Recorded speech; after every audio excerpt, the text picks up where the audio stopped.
আসসালামু আলাইকুম। আশা করি আল্লাহর অশেষ রহমতে আপনারা সবাই ভালো আছেন।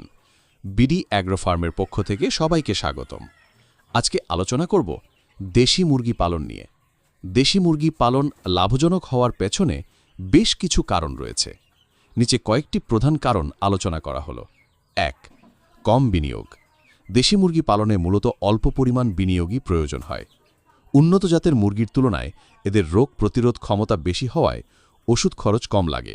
২. সহজলভ্যতা। দেশি মুরগির রোগবালাই কম হয় এবং এটি সহজে উৎপাদনশীল। এদের খাদ্য এবং অন্যান্য প্রয়োজনীয় উপকরণও সহজে পাওয়া যায়। ৩. স্থানীয় চাহিদা।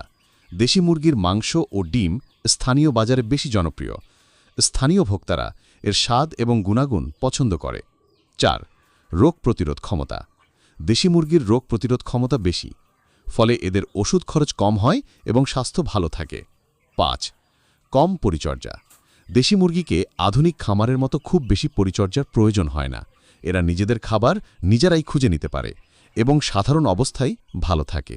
৬. ভালো উৎপাদন ক্ষমতা।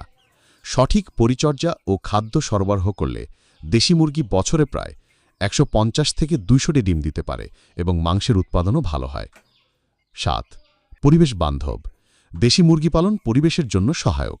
এরা বর্জ্য পদার্থ কম ফেলে এবং স্থানীয় পরিবেশের সাথে সহজে মানিয়ে নিতে পারে। ৮. বাজারের চাহিদা। বর্তমানে দেশি মুরগির মাংস ও ডিমের চাহিদা বাড়ছে, যা খামারিদের জন্য একটি ভালো সুযোগ তৈরি করেছে। ৯. সহজ ব্যবস্থাপনা। দেশি মুরগি পালন করা সহজ, বিশেষ কোনো প্রশিক্ষণের প্রয়োজন হয় না। স্থানীয় অভিজ্ঞতা এবং জ্ঞানই যথেষ্ট। এসব কারণ বিবেচনা করে বলা যায় দেশি মুরগি পালন একটি লাভজনক ব্যবসা হতে পারে, বিশেষ করে গ্রামীণ এলাকায়। আশা করি আজকের এই ভিডিওর মাধ্যমে সব কিছু জানতে পেরেছেন। ধন্যবাদ।